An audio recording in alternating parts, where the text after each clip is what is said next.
Bueno, este trabajo que les voy a presentar realmente es un resumen de mi tesis de licenciatura. Esta investigación pues comprendió varias etapas, vamos a ir viéndolas poco a poco a lo largo de la exposición. Si tienen alguna duda pues pueden preguntarme sin ningún problema, o al final o en este momento si les surge la duda pues no hay ningún problema, ¿no? Entonces, bueno, vamos a empezar. Hay que comprender primero qué es el derecho de vía. El derecho de vía en varias legislaciones para varios sistemas de comunicación y de transporte se define como una franja para la construcción, conservación y ampliación y protección de este sistema que está protegiendo, por ejemplo, las carreteras, las vías férreas, las líneas aéreas de alta tensión, los cables telegráficos, todo esto, ¿no? Está legislado, o sea, esto no es una cuestión que alguien se haya sacado por ahí, todo está legislado, todo viene en leyes.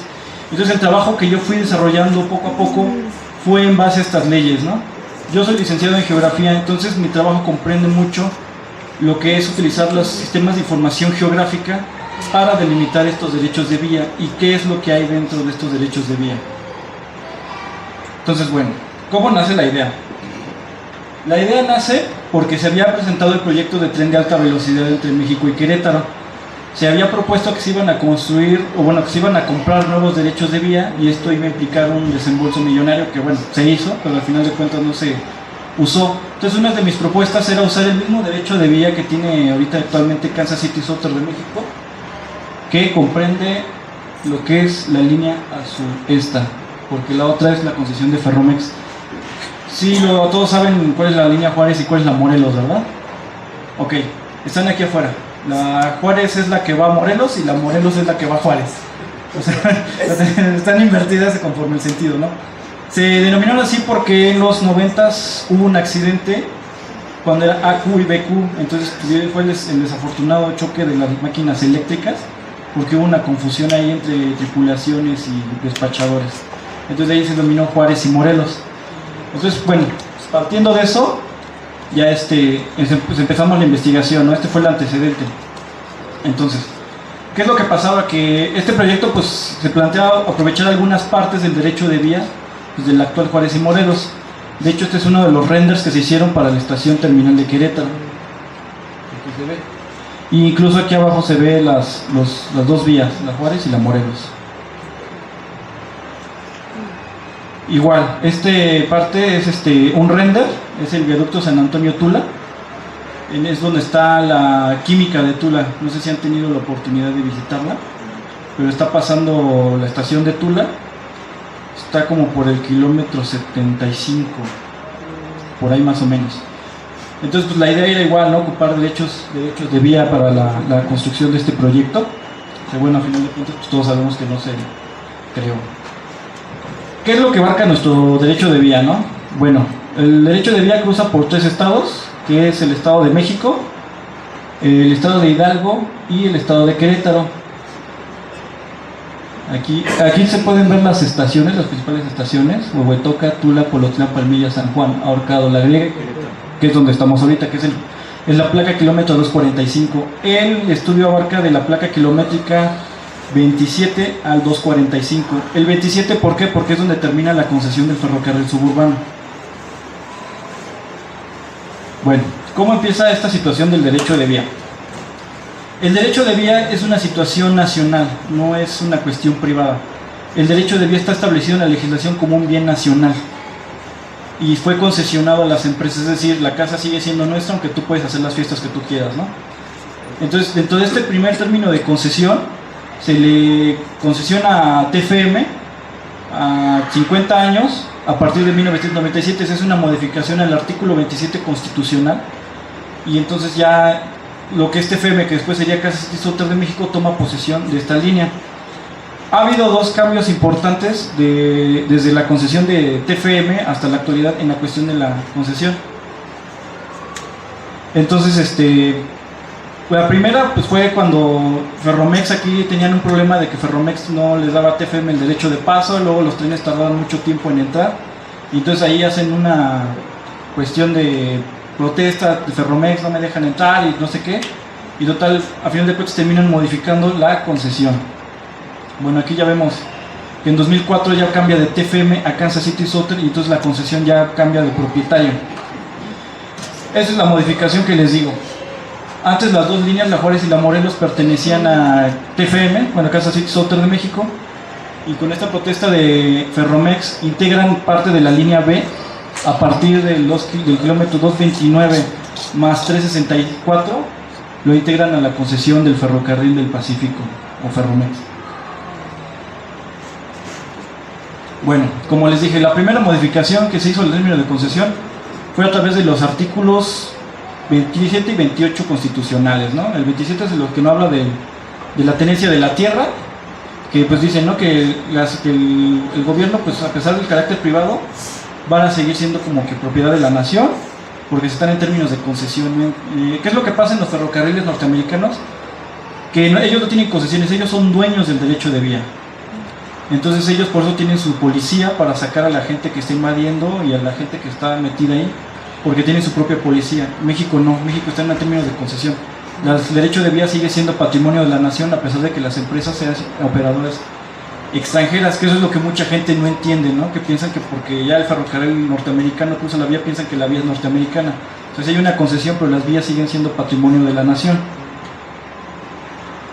Entonces, bueno, aquí está establecido en el artículo 7 de la Ley General de Bienes Nacionales como bienes de uso común. Y está establecido: las vías férreas que constituyen bienes generales de comunicación con servicios auxiliares y demás partes integrales establecidas en la Ley Federal de la materia. Si se acuerdan, en la ley de servicio ferroviario, en la ley reglamentaria de servicio ferroviario, habla de que el derecho de vía es una parte importante de la operación ferroviaria, es una parte estratégica. Por lo tanto, en la ley de bienes nacionales dice que no se pueden meter. Y de hecho todo está legislado, la invasión está legislada. Entonces, por ejemplo, aquí está el artículo 2, igual, ¿no? Derecho de vía, la franja de terreno que se requiere para la construcción y conservación. No hay falla. Entonces, pues bueno. Y el último, el artículo 29, este sí es importantísimo, porque ahí se menciona todo. En cuestión de derecho de vía carretero, ellos hablan de 20 metros a partir de la línea de ambos lados de la carretera. En la cuestión ferroviaria va variando este derecho de vía, porque la vía férrea no es pareja. Tenemos muchos laderos o escapes donde maniobran, tenemos industrias. Entonces ahí va variando, dependiendo de las necesidades del servicio, el ancho del derecho de vía. Y entonces es donde viene la parte interesante aquí de mi tesis, ¿no? Se dice que se tienen que tener 15 metros de un lado y 15 metros del otro a partir del medio de la vía. Para vías dobles, y la única vía doble que tenemos es la que está aquí afuera, la Juárez y Morelos, desde Buenavista hasta Mariscal, la que está aquí adelante, es la única vía doble. Entonces establece que son 15 metros de un lado y 15 metros del otro.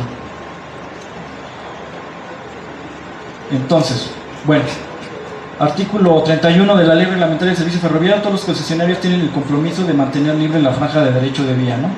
Y cualquier invasión o cuestión, obstáculos que se presenten en esta, tienen que notificarla inmediatamente a las autoridades correspondientes. Y la Ley de Bienes Nacionales dice que para quien use, explote un bien para la nación, va a ser sancionado. Esto implica también a los notarios públicos, que por ahí luego venden los terrenos y dicen, no, pues ante notario público, no, ellos no pueden hacer eso, ¿no? Es ilegal. Entonces, de las sanciones, el artículo 151 dice que cualquier inmueble o construcción que esté dentro del derecho de vía, todo va a ser demolido. Y los notarios también, aquí en el 152 está mencionado perfectamente cómo los notarios que hagan explotación o que se aprovechen de este derecho de vía van a estar sancionados, van a ser sancionados. Igual, la ley general de asentamientos irregulares, bueno, asentamientos, la ley general de asentamientos ya se cambió a ley de asentamientos poblacionales. Hubo una modificación ahí hace poco, el año pasado, en noviembre, se firmó una modificación a la ley. Y bueno, ¿cuáles son las consecuencias de invadir el derecho de vía o construir al lado del derecho de vía? Pues bueno, las principales consecuencias es en caso de un accidente, como se mencionó, pues el derecho de vía sirve para prevención, ¿no? Es un espacio de protección ante la infraestructura. Los trenes es un espacio de protección para que no haya ningún tipo de daños, ¿no? sea, por ejemplo, si tenemos respetado nuestro derecho de vía y se descarrila un tren químico, una cuestión así, pues va a estar protegida la población gracias a ese espacio. Entonces aquí es donde viene lo interesante. Imaginemos que en esta sala que tenemos así todos es un sándwich. Ustedes son el jamón, el suelo es el pan, el aire que tenemos es el pan de arriba, la construcción de la estación es la lechuga. ¿Por qué se los digo? Si esto se conforma en un sistema de información geográfica, son capas. En este momento la capa que tenemos, que somos nosotros, somos la capa de población flotante. Entonces, ¿qué es lo que hacemos? Como geógrafos, nuestra función, una de nuestras herramientas son los sistemas de información geográfica. Entonces, yo lo que hice es el trabajo, todo lo que está expresado en lo que les acabo de mencionar en las leyes, va a estar expresado de forma espacial, o sea, en la cuestión de la cartografía. ¿Cómo empezamos? Bueno, como les había dicho, ¿se acuerdan que les había mencionado que la Secretaría de Comunicaciones y Transportes, ella iba a determinar cuántos iban a ser los derechos de vía a pesar de que la base era 15 metros? Bueno, esa base de la Comunicación y Transportes está dentro de la concesión como cartas de vía. Aquí lo van a observar. SDV es derecho de vía.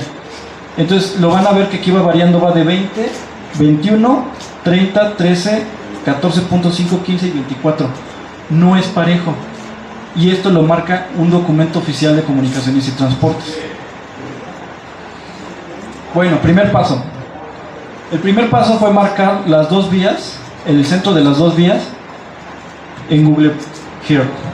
Entonces ese trabajo es muy tedioso, la verdad. Pero bueno, ya cuando se sacan los placas kilométricas, se generan automáticamente los kilómetros. Y aquí los van a ver, son tramos. Este es el ancho y el largo, y esta es la placa kilométrica. Kilómetro 35 al kilómetro 57. Bueno, me faltó. Siguiente punto se les llama georreferencias, los lugares que sabes que están ahí y no se van a mover, por ejemplo las estaciones, los túneles, eso pues siempre va a estar, no se va a mover, al menos que haya un megatemblor como el de Japón, que se van a mover 2-3 metros. Bueno, pues ahí ya. Entonces vamos a tener un error ahí bastante complicado. Luego, el mismo sistema de información geográfica ya se saca las placas kilométricas. Aquí están marcadas las estaciones. Esta es la de San Juan, esta es la de San Juan del Río, no, es Polotitlán, San Juan del Río, no, Polotitlán y San Juan del Río. Bueno, no me acuerdo. Entonces, ¿qué es lo que pasó vamos a volver un poquito al antecedente histórico de los derechos de vía? Se me pasó ese. Cuando hice el marcaje ¿se acuerdan que estaba el de tramos largos y anchos? Como polígonos independientes. Aquí. Bueno, esos largos son estos y los anchos son estos. Y se genera polígono por polígono. Pero bueno, un poquito. Este es el resultado final.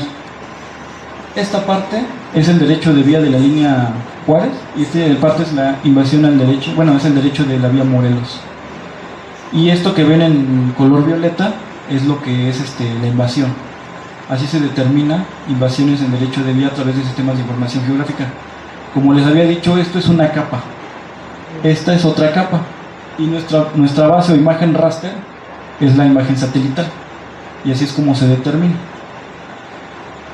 Igual, de hecho aquí estamos ya en la zona de Querétaro, en la zona urbana. Yo tuve que realizar viajes para comprobar que todo lo que yo estaba escribiendo fuera real, no fuera choro. Entonces solicité un permiso a Kansas City, Sur de México, muy accesibles, me dieron permiso para viajar. Y se determinó de esa manera en el campo todo lo que se hizo en gabinete. Entonces ese es el resultado final. Son aproximadamente 500 imágenes satelitales desde el kilómetro 28 de Cuautitlán Izcalli hasta el 245 aquí en Querétaro. ¿Cuánto? Son del kilómetro 28 al 245. ¿Cuántos kilómetros? Son 245 menos 28, 213, ¿no? Más o menos. Esa es la otra parte que les decía, ¿no?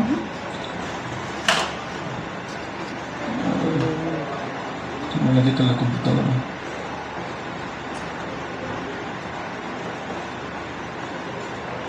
¿Dónde está cargando? Bueno, este es un video que tomé. Es si no mal recuerdo, es el viaducto 2 de Tula. Y ahí se ve claramente que están construyendo al lado de las vías.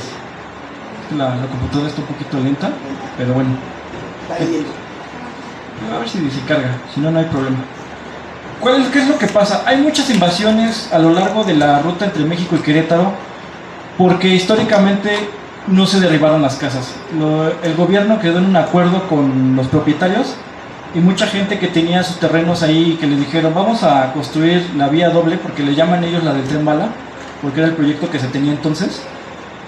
La gente le dijeron, mira, no te vamos a correr, en cuanto se construya esto, pues ya te vamos a decir. Y la gente históricamente se quedó, porque este derecho de vía, muchas partes de este derecho de vía están asentados desde que se construyó la línea del ferrocarril nacional, de México y Nuevo Laredo. Entonces ese es el problema, ¿no? A pesar de que el gobierno, digamos que pagó los derechos de vía, no los obligaron a quitarse. Mucha gente se quedó, otras personas se han venido asentando porque no, digamos, la misma autoridad los ha ido regularizando, ¿no? Y de hecho en una de las pláticas con una de las tripulaciones me comentaban que hay una parte donde en las cartas de vía no está marcado el derecho de vía. Y yo dije, bueno, pues ¿por qué no está marcado? El servicio se concesiona en 1997. Pues ese derecho de vía pasa por la ranchería de Diego Fernández de Ceballos y no está marcado. Entonces, bueno, la otra, pues mucha gente que se instala alrededor de los derechos de vía, pues es gente que digamos que son de las asociaciones civiles de los partidos en turno, entonces los dejan asentarse. Entonces para ellos es más fácil en un proyecto a futuro construir libramientos que conservar derechos de vía, y eso se ve claramente en la línea hacia Cuernavaca. Se perdió históricamente por invasiones, cuando se tenía que conservar. Entonces, pues bueno, ese es el trabajo que realicé. Lamentablemente el video no se puede proyectar. Pero bueno, aquí se alcanza a apreciar una de las casas, ¿no? Aquí, muy pegada a la vía. Y de hecho, bueno, yo venía ahí en la locomotora y ahí está una de las casas. Entonces, bueno, les decía, históricamente.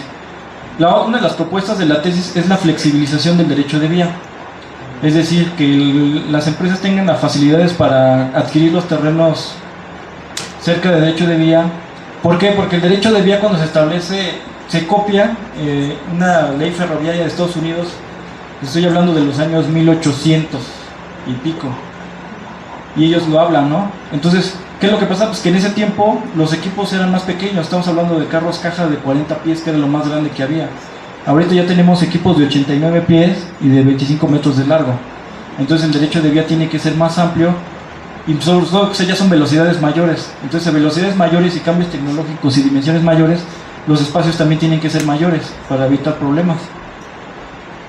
Entonces bueno, aquí es una de las cuestiones que también que les digo, que históricamente pues las ciudades van creciendo alrededor del ferrocarril. Esta es la ciudad de Tula. Este es cuando se inauguró esta línea en 1986 para el Mundial de Fútbol, y este es como estaba hasta 2014. Luego la otra, pues históricamente, como les decía, se han constituido. Este es Teoloyucan. Si ustedes si alcanzaron a viajar en tren, todavía la vía pasa exactamente al lado del mismo edificio. Técnicamente debían haber demolido ese edificio y mantener la línea despejada por cualquier cosa. Y aquí tenemos la estación de Querétaro, y aquí se ve la línea del ferrocarril nacional, y justamente aquí en medio es donde pasan las dos vías. Entonces quiere decir que el gobierno no compró los derechos de vía completos, sino ocupó parte de los que estaban, y eso pues a todos nos costó.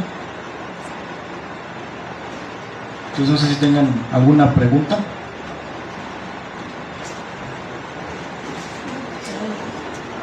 Licenciado, por ejemplo, cuando son 2 días, o sea, se empieza a contar, serían ahí 15, Ajá. o es lo doble, ahí se multiplica, o cómo está ahí. Lo que pasa es que lo manejan como 15 metros a partir del eje central de la vía. Y son 15 metros de un lado izquierdo y 15 metros de un lado izquierdo. Entonces en total comprenden 30 metros de extremo a extremo. Pero en vías dobles lo mencionan como 15 metros de un lado de la vía y 15 metros del otro lado. Entonces son los mismos 30 metros, nada más se le aumenta el espacio del medio de las dos vías. Pero todas las medidas van a partir del eje central de ambas vías. Incluso si todavía existiera el servicio de vía estrecha, como ahí no especifican el ancho de vía, bueno, digamos el ancho de los rieles, aplica lo mismo, son 15 metros para el medio y 15 metros a partir del medio de la vía y 15 metros hacia el otro lado. Entonces, y bueno, estas son las estaciones, los municipios que cruzan. Adelante. Sí, tengo un par de preguntas. A ver, Interesante tu exposición. La primera de ellas es, mencionas en alguna parte inicial que los concesionarios tienen que dar aviso de que hay una zona de derecho vía. Solo es como por corroborar cómo es que se basó el trabajo que existe. Kansas City te da permiso para poder viajar. Eso quiere decir de fondo, Kansas City no había reportado estas situaciones de derecho de vía. Se supone que Kansas City junto con Ferromex tienen su área de derecho de vía. Pero lo que pasa es que aquí la bronca es que incluso ellos mismos como concesionarios me lo comentaron, es que nosotros aunque notifiquemos al gobierno federal, el gobierno federal dice es que es problema del gobierno estatal. Y el gobierno estatal dice es que es problema del gobierno municipal. Y entonces en la jerarquía de poderes en el país se van echando la bolita, ¿no? Como en todo, ¿no? Eso no es nuestra responsabilidad.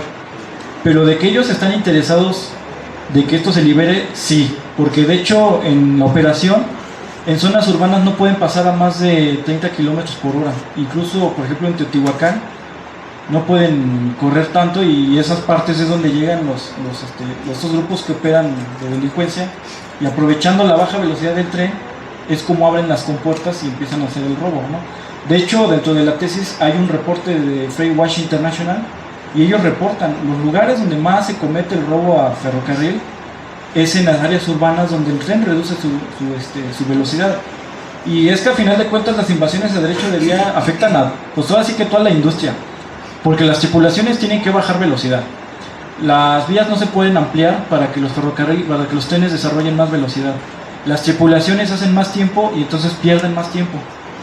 Se queman, porque una jornada normal de un ferrocarrilero son 14 horas. Por ejemplo, toman el tren aquí en Querétaro, se los dejan y tienen que llevarlo a México, pero con los encuentros y si hay mucha zona urbana y tienen que bajar velocidad, pues la velocidad comercial se va bajando. Y luego cuando se llevan un tráiler, pues son $17 por minuto que se pierden, en términos generales. Entonces, pues es una pérdida inmensa, ¿no? Entonces, ¿qué es lo que hay que hacer? Pues tratar de liberar derechos de vía. Me preguntaban uno de mis sinodales de cuando hice el examen, ¿no es más fácil construir nuevos? Les digo, es que a final de cuentas creo que también de nosotros depende tener la disciplina social para respetar las leyes, ¿no? Como que eso es lo ideal, ¿no? Que tengamos que cumplir nosotros como país, nosotros como ciudadanos las leyes. Y las empresas también tienen que apostarle a esto.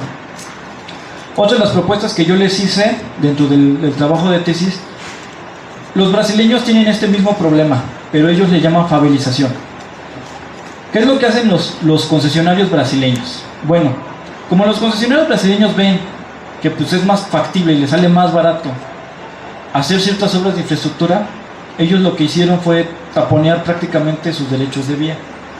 ¿Cómo lo hicieron? Fueron bastante inteligentes. Agarraron y hicieron unos estudios de que la gente que necesitaba casa les iban a ayudar a construir la casa. Le daban el dinero al gobierno municipal para que construyera vivienda de interés social.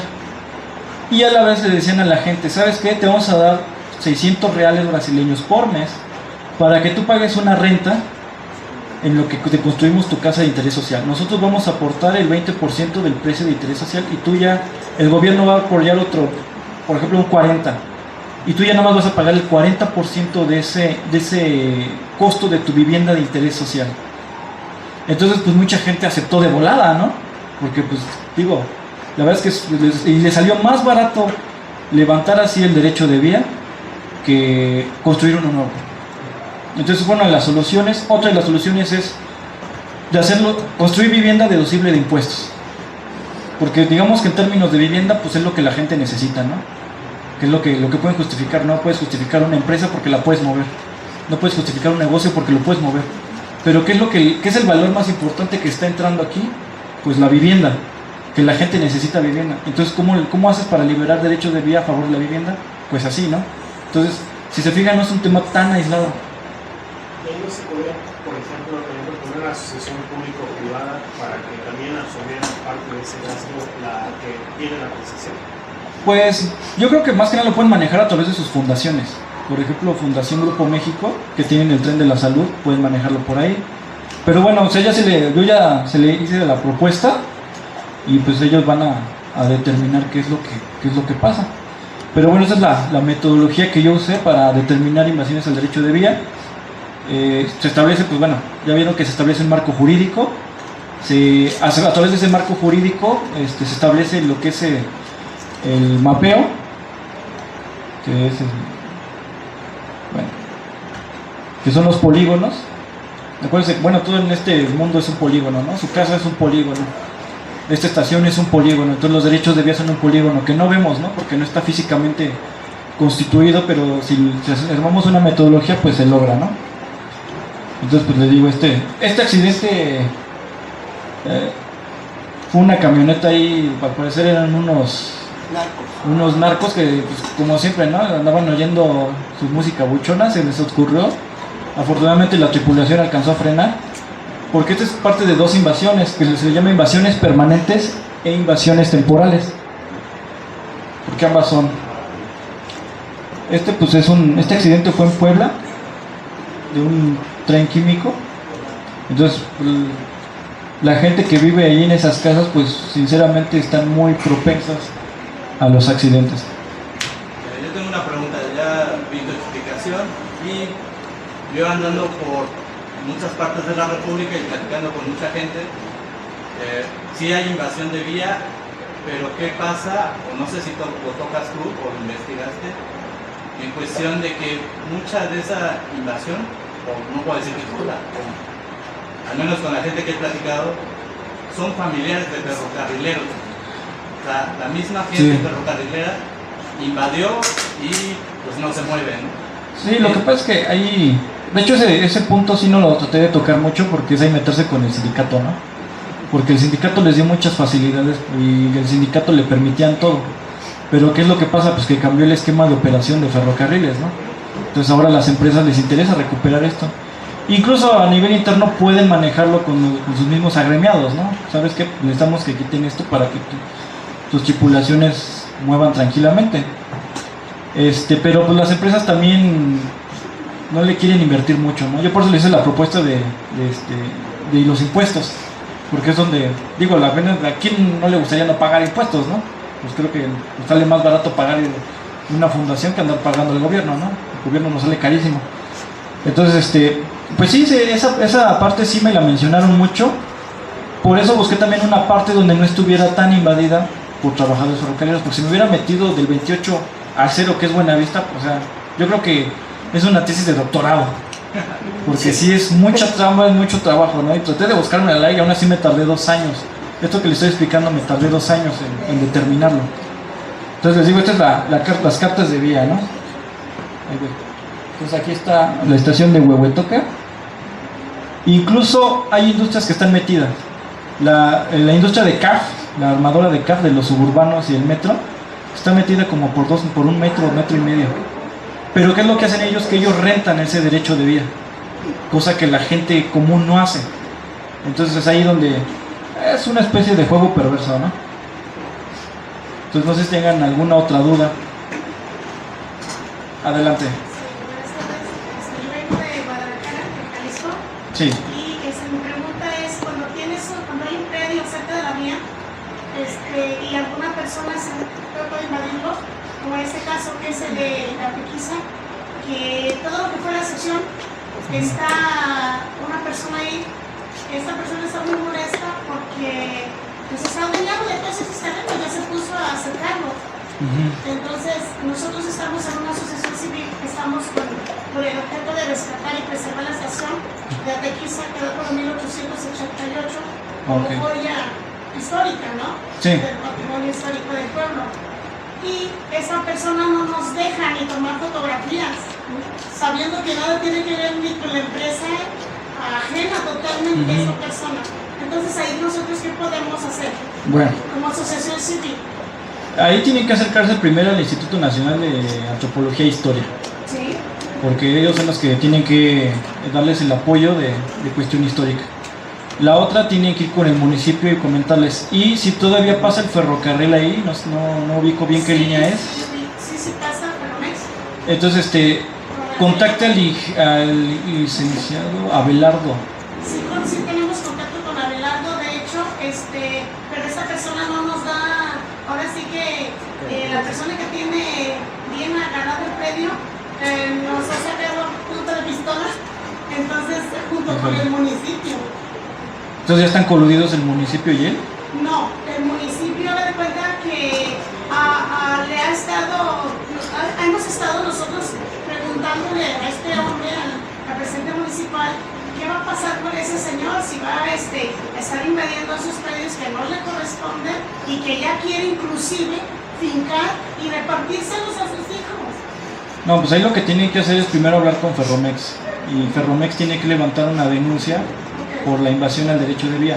Y eso tiene que estar dentro de... Que chequen ellos. No sé si tenga oportunidad de ir a la Dirección General de Transporte Ferroviario y Multimodal y solicitar las cartas de vía de la concesión del Ferrocarril del Pacífico. Entonces ahí va a encontrar el documento como este.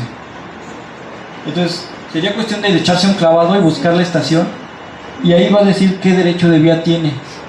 Y dependiendo de eso, ponerse de acuerdo con Abelardo para que ellos hagan la denuncia, porque eso sí está regulado en la ley de asentamientos. Y con ley, o sea, el señor, aunque tenga que sabe que el señor pues está mal y pues ahora sí que tienen que ponerse, o sea, dicen vulgarmente perrarse ahí, ¿no? Exactamente, ellos piensan que ya como ferrocarriles, como ya la sección no existe, como ya no está nadie en ese lugar, piensan que ya está libre y lo pueden agarrar. Inclusive la casa ejidal me ha preguntado, ¿no sabes qué ha pasado con los ferrocarrileros? ¿No sabes qué van a hacer? Porque ya se están repartiendo los terrenos. Sí, lo que pasa es que la gente piensa que como el tren es privado ya no es inexistente, pero el problema viene precisamente en esto. Esto sigue siendo patrimonio de la nación, es de todos nosotros, es producto de los impuestos de todos. Que se les dio una concesión, sí se les dio, pero de todas maneras el terreno sigue siendo propiedad de la nación. Y entonces la gente pues por eso piensa que no existe, ¿no? Y como nadie toca este tema, pero bueno. Gracias. Adelante.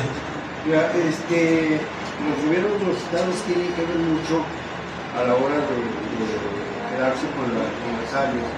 En Aguascalientes, la estación y las estaciones que realizan ya todos están hacia el Instituto Cultural, y la estación de Aguascalientes es una plaza. De la Plaza de las Tres Centurias. Y además todos los terrenos talleres pues sí los compró el gobierno del estado, y todo el área de la estación, todo fue de nación, son 8 hectáreas, todo lo que es estación, bodega de carga, todo lo que es de ese lado. Y de aquel lado que eran los talleres, el gobierno los compró en el centro, que es el centro de la ciudad, a $1.000.000 por hectárea, 80 millones de pesos por el gobierno del estado, que es regalado. Sí, regalado. Pero eso, y las demás estaciones, la de Pabellón de Arteaga, ya la tiene el Instituto Cultural, y todas las están recuperando, inclusive la encarnación de Díaz igual, ya la tienen. Entonces, los gobiernos de los estados tienen que ver mucho en esto. Sí, es que los gobiernos municipales muchas veces juegan o en contra o a favor del ferrocarril, ¿no? Inclusive ya el paso que cruza por ahí, el paso del tren, ya es como los patios se cambiaron hacia San Francisco de los Romos, lo que era el patio es ahora avenidas y todo esto. Entonces el tren pasa a 60, 70 kilómetros por hora en área urbana, o sea, no sé, aquí en la iglesia, en la Alameda, pues ahí disfrutamos el tren. Pero se pasa muy tendido. ¿Por qué? Porque ya no hay límite de parque. ya el límite de parque está hasta entrar allá a San Francisco. Entonces, pero sí se ha tratado de recuperar y se ha recuperado todo lo que Sí, es que cuando se trabaja en conjunto, el gobierno, sociedad y las empresas, pues las cosas sí avanzan, ¿no? Pero bueno. Nosotros como sociedad civil, amigos de Ferrocarril Aguascalientes, trabajamos para que el gobierno del Estado hiciera todo. No, y eso, También la sociedad civil tiene que ver mucho. eso es muy bueno, eso es algo que yo considero, ¿no? Nosotros como aficionados al ferrocarril, creo que tenemos una responsabilidad social en promover este respeto y el cuidado al ferrocarril, ¿no? O sea, eso es lo que también de nosotros cuenta mucho. Y bueno, yo, por ejemplo, yo como aficionado, pues decía, tengo que brindarle al ferrocarril algo, ¿no? Entonces, cuando empecé a investigar, pues este fue mi tema, ¿no? Pues yo mi primer viaje en ferrocarril, bueno, ya cuando era puberto, fue a Naucalpan, de ir por donde está el patio Julia, acá en la Ciudad de México, cerca de Buenavista, a Naucalpan. Entonces, pues pasábamos al lado de unas casas, casi a 20 centímetros, ¿no? De parasol. Incluso había un antro ahí con chavas afuera, ¿no? Y yo sí me quedé, yo sí de, ¿pero por qué es esto, no? O sea, y fue el maquinista en ese momento me dice, es que son invasiones al derecho de vía. Y le digo, ¿por qué no hacen nada? Y dice, es que no hay nadie que le interese. Esto se ha vertido en una norma oficial mexicana. ¿Cuál? ¿Los derechos de vía? Se tiene una norma. No hay una norma nada más, hay varias normas. Está la ley reglamentaria del servicio ferroviario. Está la ley de bienes nacionales y la Constitución. Entonces todo está reglamentado. Incluso las sanciones a los notarios que traten de regularizar invasiones al derecho de vía dentro de ahora sí que traten de regularizar lotes dentro del derecho de vía, todo está sancionado, todo. Incluso aquí está, ¿no? Dice, a los notarios públicos o notarios del patrimonio inmobiliario federal que autoricen actos jurídicos en contravención de las disposiciones de esta ley o sus reglamentos o no cumplan con las mismas independientemente de la responsabilidad civil o penal en que incurran, la Secretaría podrá sancionarlos con multa de 20 a 5,000 veces el salario mínimo general diario vigente para el Distrito Federal. Nadie puede meterse, técnicamente nadie puede meterse a las invasiones de derecho de vía. Y si hay alguien que lo autoriza, va a ser sancionado. Bueno, aquí hay una situación en Acámbaro, en el trayecto de lo que viene siendo la estación hacia el rumbo de Morelia. Ajá. Kansas City está haciendo un ladero. Entonces ahora los que supuestamente son los propietarios de los terrenos se sienten afectados porque dice Kansas City, ¿sabes qué? Este es mi derecho de vía y yo voy a construir ahí. Pero entonces, al igual, se tendría que volver a sacar las cartas para ver cuánto es el derecho. Sí, de hecho todos hay que tramitar las cartas. De hecho, bueno, no, pero si quieren apuntar mi correo, cualquier información personalizada que necesiten, pues yo con todo gusto los apoyo. Yo en este momento estoy en la maestría en urbanismo, acabo de ser aceptado, precisamente para, digamos, como no está de moda la palabra empoderar, ¿no? Entonces para volver a empoderar el ferrocarril, ¿no? Que realmente es crear un poquito más de resistencia desde la academia.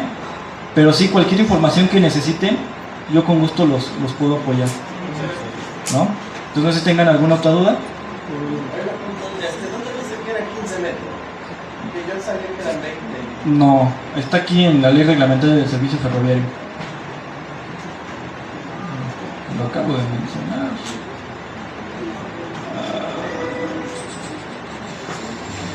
Está al principio.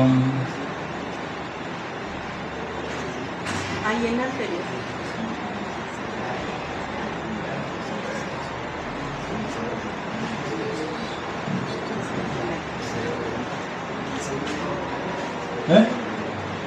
Sí, hay una parte donde está que se establece que son 15 metros.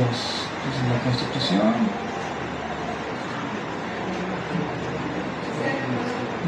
Aquí está. Artículo 29. Será determinado por la Secretaría teniendo las condiciones de la topografía de la región, geometría de la vía en su caso. Al proceso de construcción deberá comprar una franja de terreno de por lo menos 15 metros. Por lo menos. Ajá. Por eso les dije, el derecho de vía es variable. ¿Cómo se ve en las cartas de vía? El mínimo es 15. No, o sea, el mínimo aquí lo maneja como 15. Mínimo 15. Pero sí es variable. Es que Varía. mucha gente se va por los 20 porque así viene en la ley de reglamento del servicio carretero o el servicio carretero, ahí viene establecido como 20 metros. Aquí está. Dice, se requiere para construcción, no podrá ser inferior a 20 metros sacado del eje del camino. Por eso mucha gente se confunde con los 20 metros. Porque en ley de caminos y puentes federales se manejan los 20 metros. Pero en ferrocarriles es mínimo 15, pero el ancho es variable.